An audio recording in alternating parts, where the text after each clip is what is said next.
Hello दोस्तों, स्वागत है आपका अंकुरण एकेडमी पर। आज फिर एक नए वीडियो के साथ आपके सामने हैं। हम लोग क्या कर रहे हैं, सुपर 30 सेशन कर रहे हैं। आज हमारे मेले का कौन सा दिन है, तीसरा दिन है। आज हम झूला झूलने वाले हैं। क्या करने वाले हैं, झूला झूलने वाले। तो झूला झूलने के लिए देख लीजिए, पहला क्वेश्चन आपकी स्क्रीन पर लग गया। और पहला क्वेश्चन देखिए क्या कह रहा है कि ओजोन छिद्र का निर्माण सर्वाधिक कहां पर होता है। क्या कर रहा है, स्थान पूछ रहा है कि ओजोन छिद्र होता है उसका निर्माण सर्वाधिक कहां होता है। ए ऑप्शन दिया है भारत के ऊपर, बी ऑप्शन दिया अफ्रीका के ऊपर, सी ऑप्शन अंटार्कटिका के ऊपर, डी ऑप्शन दिया है यूरोप के ऊपर। क्या पूछ रहा है कि जो ओजोन छिद्र है, कौन सा छिद्र है, ओजोन छिद्र, इसका निर्माण जो सबसे होता है वो कहां पर होता है। तो जो इसका आंसर है वो थर्ड वाला आंसर है, अंटार्कटिका के ऊपर। किसका, अंटार्कटिका के ऊपर हमारा क्या होता है, ओजोन छिद्र का निर्माण सर्वाधिक है। इससे एक और क्वेश्चन पूछा जाता है कि जो आपकी ओजोन परत होती है, कौन सी परत होती है, ओजोन परत, जो हमारे क्या करती है, जो सूर्य से निकलने वाली पराबैंगनी किरणें होती हैं उनको पृथ्वी के वायुमंडल में आने से क्या करती है, रोकती है। जो क्या होती है, ओजोन परत। ये पूछता है कि ओजोन परत होती है वो कौन से मंडल में होता है, कौन से मंडल में होता है, वो होता है हमारी समताप मंडल पर। कौन सी, समताप मंडल पे हमारी क्या पाई जाती है, ओजोन परत पाई जाती है। और ओजोन परत में क्या हो गया है, होल हो गया है, छिद्र हो गया है। और वो सर्वाधिक कहां पर देखा गया है, वो देखा गया अंटार्कटिका के ऊपर। तो ऑप्शन नंबर सी इस क्वेश्चन का क्या है, बिल्कुल सही आंसर है। नेक्स्ट क्वेश्चन देखिए, नेक्स्ट क्वेश्चन क्या कह रहा है, भारत में प्रोजेक्ट टाइगर प्रारंभ किया गया था। क्या हुआ था कि टाइगर को संरक्षण करने के लिए, टाइगर का संरक्षण करने के लिए भारत में प्रोजेक्ट टाइगर की शुरुआत की गई थी। तो पूछ रहा है कब शुरुआत की गई थी। तो 1973 का प्रोजेक्ट टाइगर वाला एक क्या क्या आता है, अधिनियम आता है। इसमें क्या की गई थी, प्रोजेक्ट टाइगर की स्थापना की गई थी। किसकी की गई थी, प्रोजेक्ट टाइगर की स्थापना। ऑप्शन नंबर 3 इस क्वेश्चन, ऑप्शन नंबर 2 इस क्वेश्चन का बिल्कुल सही आंसर है। नेक्स्ट क्वेश्चन देखिए, नेक्स्ट क्वेश्चन क्या कह रहा है, प्रकाश वर्ष इकाई किसकी है। बहुत ज्यादा पेपर में क्वेश्चन पूछा जाता है क्या, कि प्रकाश वर्ष इकाई किसकी है। तो जो हमारा प्रकाश वर्ष है, क्या है, प्रकाश वर्ष, इसे क्या बोलते हैं हम, लाइट ईयर। क्या बोलते हैं, लाइट ईयर। ये हमारी क्या है, ये हमारा क्या है, दूरी की इकाई। किसकी, दूरी मापने के लिए हम किसका यूज करते हैं, प्रकाश वर्ष का यूज करते हैं। और एक प्रकाश वर्ष, ये भी पूछ लेता है कि एक प्रकाश वर्ष बराबर कितना होता है, 9.46 इंटू 10 की पावर 15 मीटर। ये क्या होता है, एक प्रकाश वर्ष बराबर होता है। और प्रकाश वर्ष का यूज हम किसके लिए करते हैं, दूरी नापने की। ये क्या है, इकाई है, दूरी नापने की क्या है, इकाई है। नेक्स्ट क्वेश्चन देखिए, फोर्थ वाला क्वेश्चन कह रहा है कि पानी में, देखिए जो बहुत अच्छा क्वेश्चन है, साइंस के हिसाब से बहुत बढ़िया क्वेश्चन है, जो अधिकतर पेपर में देखने को मिल जाता है कि पानी के एक गिलास में, हमने पानी लिया, पानी के एक गिलास में एक बर्फ का टुकड़ा क्या है, वो तैर रहा है। और जब बर्फ पिघल जाती है, क्या है, हमारा एक गिलास बना हुआ है, एक हमारा क्या बना हुआ है, गिलास बना हुआ है। इस पर क्या रखा हुआ है, एक बर्फ का टुकड़ा रख दिया है, ठीक है। ऊपर हमारा पूरा पानी भरा है, एक उसके ऊपर हमने बर्फ का टुकड़ा भर दिया। वो कह रहा है कि जब हमारा जब क्या होगा, बर्फ का टुकड़ा क्या हो जाएगा, पिघल जाएगा, तो पानी के स्तर में क्या होगा। ए ऑप्शन में दिया है बढ़ेगा, बी में कम होगा, सी में उतना ही रहेगा, डी में पहले बढ़ेगा फिर कम होगा। तो जो क्वेश्चन पूछा जाता है इसका जो आंसर है कि उतना ही रहेगा। कितना, कि जितना पहले था उतना ही रहेगा, जितना पहले था उतना ही रहेगा। तो ऑप्शन नंबर 3 इस क्वेश्चन का बिल्कुल सही आंसर है। नेक्स्ट क्वेश्चन देखिए, क्या कह रहा है कि आधुनिक इतिहासकार का नाम बताना है कि जिसने 1857 में क्या हुआ था, जो विद्रोह हुआ था, यहां से शुरुआत मानी जाती है विद्रोह की। तो 1857 के विद्रोह को स्वतंत्रता की पहली लड़ाई किसने कहा था। तो ये कहा था आपके वी.डी. सावरकर ने। किसने कहा था, वी.डी. सावरकर। ऑप्शन नंबर 3 इस क्वेश्चन का बिल्कुल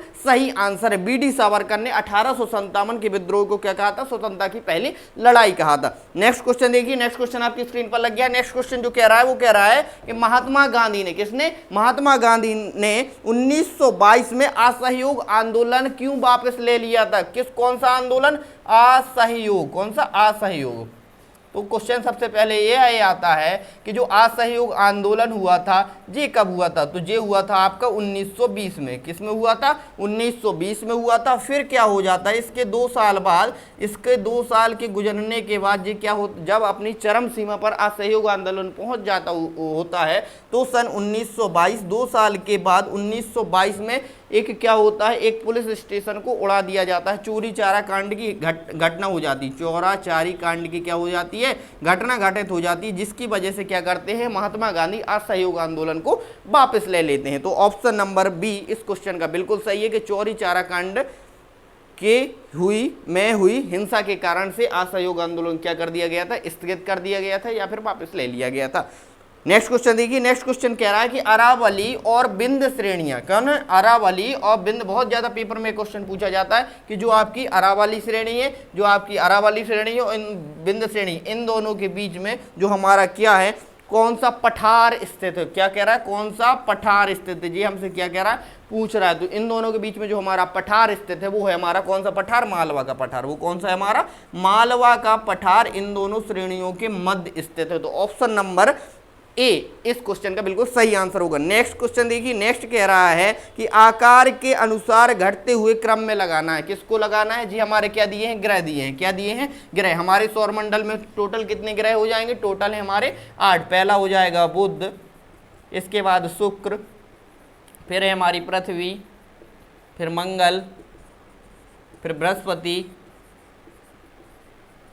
फिर शनि, फिर अरुण और फिर आ जाएगा हमारा क्या, वरुण। जी हमारे क्या हो जाते हैं, टोटल 8 ग्रह हो जाते हैं। इनको क्या करना है, सबसे बड़ा कौन सा ग्रह हो जाएगा, शनि हो जाए, वो बृहस्पति हो जाएगा। सौरमंडल का सबसे बड़ा ग्रह हमारा बृहस्पति है, फिर उसके बाद दूसरे नंबर का शनि, तीसरे नंबर का अरुण, चौथे नंबर का क्या आ जाएगा, वरुण। जी आपको क्रम से इतने याद रख लेना। फिर इसके बाद क्या आ जाएगी, हमारी पृथ्वी आ जाती, फिर हमारी क्या आ जाती है, पृथ्वी आ जाती है। इसी ऑप्शन में दी है बृहस्पति, वरुण और पृथ्वी, फिर शनि। तो हमारा ए ऑप्शन में सही है, हमारा बृहस्पति होगा, फिर उसके बाद क्या होगा, हमारा शनि होगा, फिर हमारा वरुण होगा, फिर हमारा पृथ्वी होगा। इस तरह से आपके क्या लग जाएंगे, आपके जी क्रम लग जाएंगे। सबसे छोटा वाला कौन सा है आपका, बुध हो जाएगा। अगर पूछा सबसे बड़ा हमारा कौन सा है, बृहस्पति हो जाएगा। सबसे बड़ा हो जाएगा हमारा बृहस्पति, और सबसे छोटा वाला ग्रह पूछा जाए तो वो हो जाएगा हमारा बुध हो जाएगा। ठीक है, अगर इसी क्रम में आप क्या कर लेंगे, लगा लेंगे। नेक्स्ट क्वेश्चन देखिए, नेक्स्ट क्वेश्चन कह रहा है कि भारत के संविधान में, ये हमारा पॉलिटी का क्वेश्चन है, कह रहा है कि भारत के संविधान में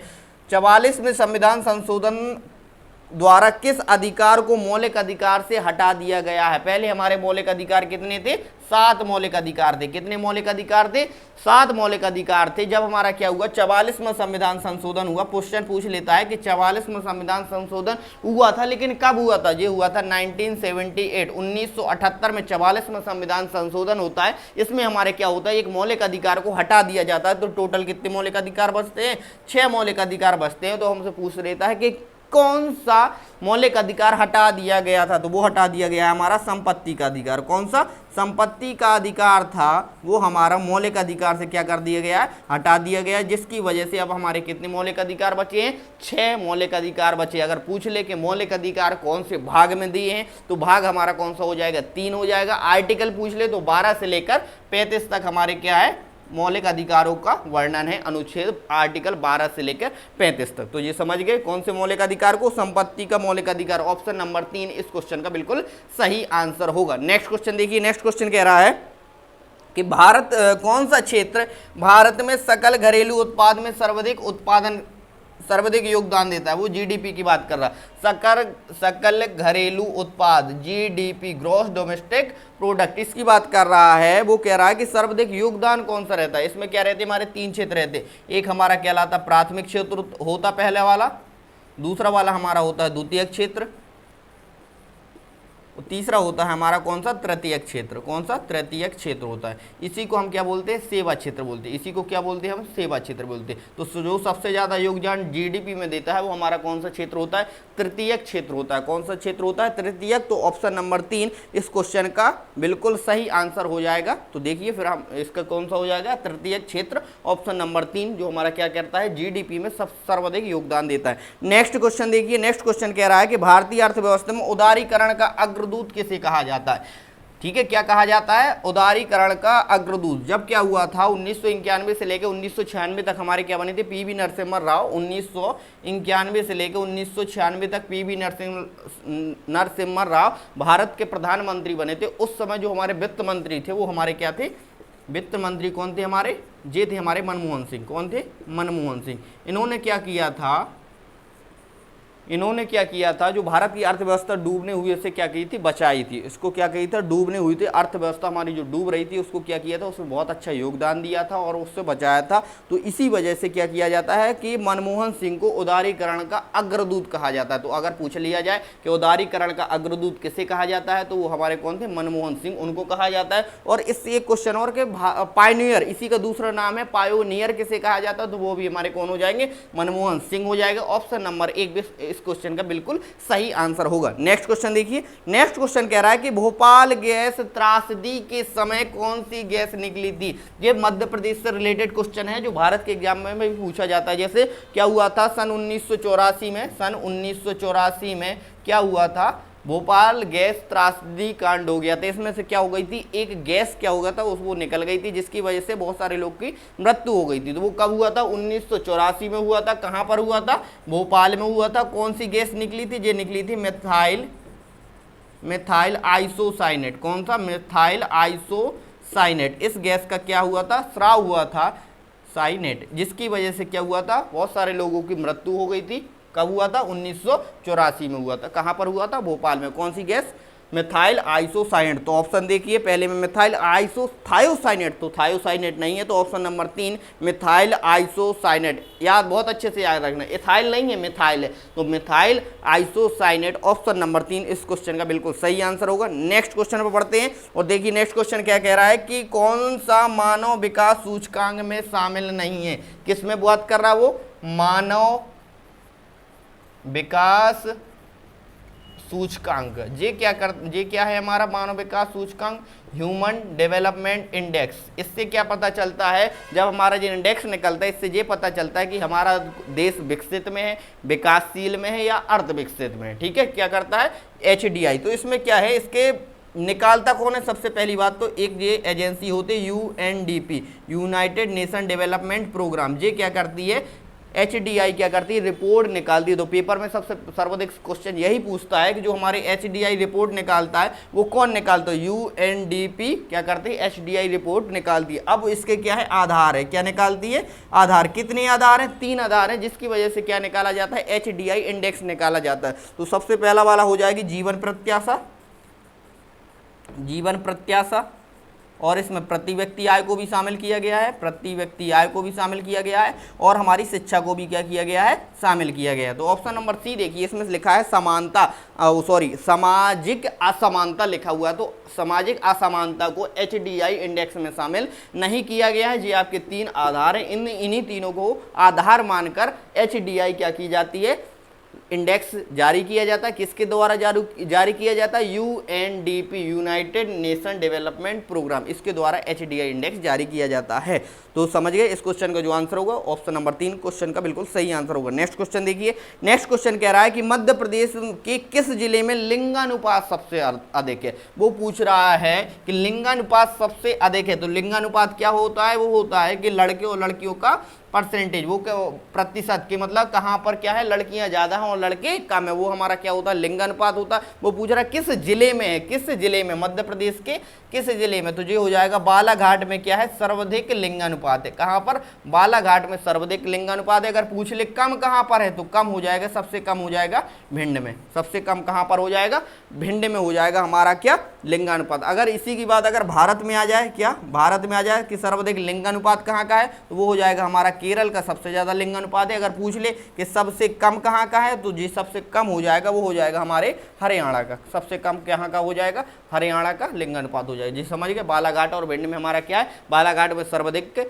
लिंगानुपात है और सबसे कम कहाँ पर है, भिंड में। तो ऑप्शन नंबर 2 इस क्वेश्चन का बिल्कुल सही आंसर होगा। नेक्स्ट क्वेश्चन देखिए, नेक्स्ट कह रहा है, ये पेपर में बहुत क्वेश्चन पूछा जाता है कि मैदानों में पर्यावरण संतुलन को बनाए रखने के लिए, किसमें, मैदानों में पर्यावरण को संतुलन को बनाए रखने के लिए न्यूनतम जंगली क्षेत्र होना चाहिए। वो पूछ रहा है कि टोटल एरिया का कितने % क्या होना चाहिए, जंगली क्षेत्र होने चाहिए, कि वहां पर पेड़ पौधे वनस्पति वगैरह लगी होनी चाहिए। तो जो इसका बिल्कुल सही आंसर है वो है आपका 33 नहीं है, 25% है। क्या है आपका 25% उस क्षेत्र में क्या होना चाहिए, आपके पेड़ पौधे लगे होने चाहिए, जंगली क्षेत्र होना चाहिए मैदानी क्षेत्रों में, तो पर्यावरण संतुलन को बनाए रखने के लिए। तो ऑप्शन नंबर 4 इस क्वेश्चन का बिल्कुल सही आंसर हो जाएगा। नेक्स्ट क्वेश्चन देखिए, नेक्स्ट कह रहा है कि निम्नलिखित में से कौन सी नोबल गैस वातावरण में नहीं पाई जाती है, वातावरण में नहीं पाई जाती है। पूछ रहा, सबसे पहले हम नोबेल गैस की बात करते हैं। नोबेल गैस वह गैस होती है, कौन सी गैस होती है, जो अपना क्या करती है, ऑक्टेट होता है वो पूरा कंप्लीट करती है। कौन कौन सी होती, सबसे पहले हीलियम,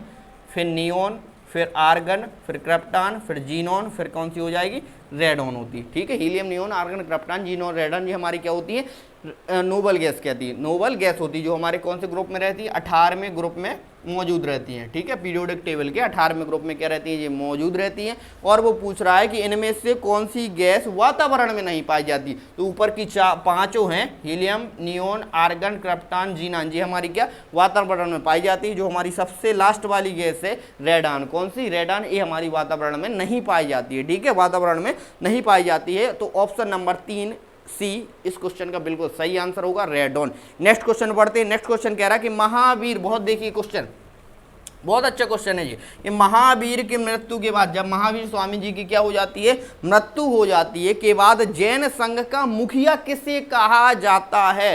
वो पूछ रहा जैन, महावीर स्वामी ने क्या की, महावीर स्वामी ने हमारी क्या की थी, जैन धर्म की स्थापना करी थी। किसकी, जैन धर्म होते थे वो हमारे कितने पहले 24 तीर्थंकर हुए थे। ठीक है, लास्ट वाले हमारे 24 में थी, वो हमारे महावीर स्वामी जी ही थे। वो पूछ रहा है कि जब जैन महावीर स्वामी की मृत्यु हो गई थी तो उस समय जैन संघ का जो मुखिया बना था वो हमारे कौन बने थे, आर्य सुधर्मा। ये कहा जाता है कि ये उनके बाद तक जिंदा रहे, ऐसा कहा जाता है। तो आर्य सुधर्म, ठीक है, आर्य सुधर्मा या आर्य सुधर्म इस क्वेश्चन का बिल्कुल सही आंसर होगा। ऑप्शन नंबर 4 बिल्कुल सही है। नेक्स्ट क्वेश्चन पढ़ते हैं। नेक्स्ट क्वेश्चन कह रहा है कि किस वायसराय के काल में सफेद विद्रोह हुआ था। ये तो हमने कहीं पढ़ा ही नहीं। क्या पूछ रहा है कि किस वायसराय के काल में सफेद विद्रोह हुआ था, ये पूछ रहा है, सफेद विद्रोह। ठीक है, कौन सा विद्रोह, सफेद विद्रोह। इस विद्रोह में क्या हुआ था, जो हमारे क्या थे, भारत के कहा जाए तो वकील वगैरह, न्यायाधीश वगैरह थे, उन लोगों ने यूरोपीय कंपनी के विरुद्ध क्या कर दिया था, आंदोलन छेड़ दिया था। लेकिन यूरोपीय संघियों का जनमत बड़ा होने की वजह से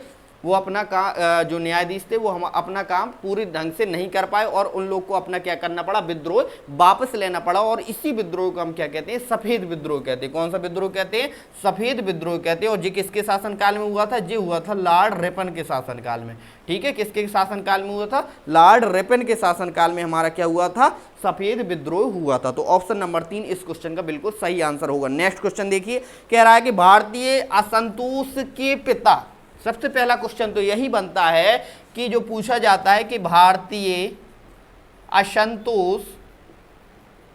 असंतोष के पिता किसे कहा जाता है, असंतोष के पिता किसे कहा जाता है। तो जो इसका सही आंसर है वो आपका है बाल गंगाधर तिलक। किसे कहा जाता है, बाल गंगाधर तिलक। बाल गंगाधर तिलक को क्या कहा जाता है, भारतीय असंतोष के पिता कहा जाता है। और क्वेश्चन यह बनता है कि भारतीय असंतोष के पिता तो बाल गंगाधर को तिलक को तो कहा जाता है, लेकिन क्वेश्चन यह है कि भारतीय असंतोष के पिता इन्हें किसने कहा था, किसके द्वारा कहा गया था कि बाल गंगाधर तिलक भारतीय असंतोष के क्या है, पिता है। ठीक है, तो ये क्या है, इनका जो आंसर है वो है आपके वैलेंटाइन सिरोल।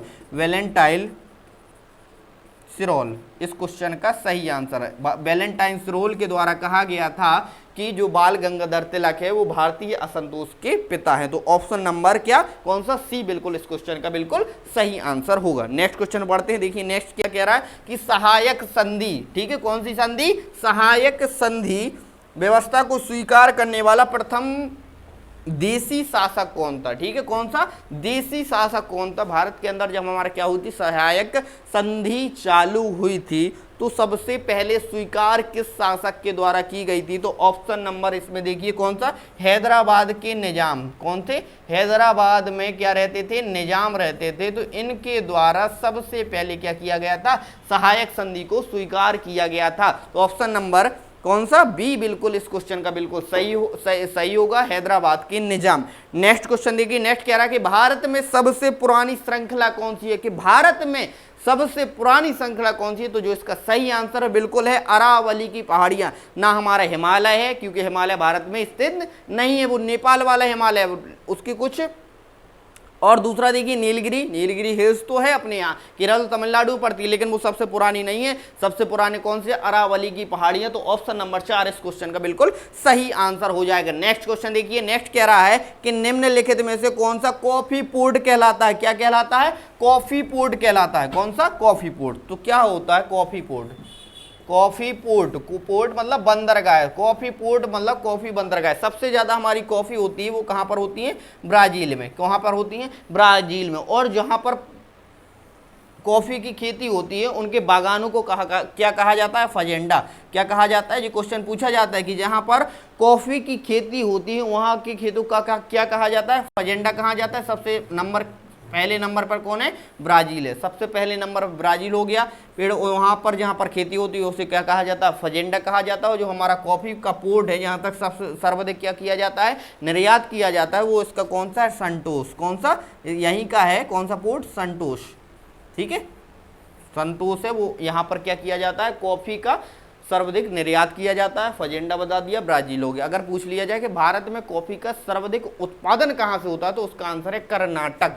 किसका आंसर है? कर्नाटक। अगर पूछ ले कि भारत में सबसे ज्यादा कॉफी कहां पर होती है तो वो होती है हमारी कहां पर? कर्नाटक। तो ऑप्शन नंबर 2 इस क्वेश्चन का बिल्कुल सही हो जाएगा, संतोष। आगे नेक्स्ट क्वेश्चन बढ़ते हैं। नेक्स्ट क्वेश्चन कह रहा है कि देशांतरीय दूरी 1 घंटे में समय अंतराल के बराबर होती है। वो पूछ रहा है कि 1 घंटे में कितनी दूरी देशांतर रेखा चलेगी। अब हम क्या जानते हैं? हमने देशांतर रेखा में आप लोगों ने पढ़ा होगा कि जो 1 डिग्री होती है कितने मिनट के बराबर होती है? 4 मिनट के बराबर होती है कि नहीं? अब हमें कितना निकालना है? 1 घंटे का निकालना है। कितने घंटे का निकालना है? 1 घंटे का। तो हम क्या कर दें? 15 में इसका गुणा कर दें और 15 में इसका गुणा कर दें, तो यहाँ बन जाएगा 15 डिग्री और यहाँ कितना हो जाएगा? 60 मिनट। और 60 मिनट इज इक्वल टू कितना होता है? यही तो हमारा 1 घंटा होता है। तो 1 घंटे में जो हमारी देशांतर रेखाएं होंगी वो यहाँ से उठकर कहां तक आ जाएगी?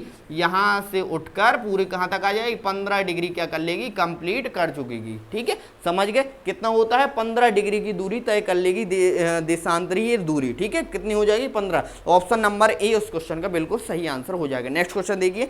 नेक्स्ट क्या कह रहा है कि मध्य प्रदेश में कौन सा शहर ऊर्जा राजधानी के नाम से जाना जाता है? ये बहुत क्वेश्चन पेपर में पूछा जाता है, मध्य प्रदेश के एग्जामों में तो खासकर पूछा जाता है कि मध्य प्रदेश में ऊर्जा राजधानी के नाम से किसे जाना जाता है? तो ये जाना जाता है आपका कौन सा? ऊर्जा राजधानी।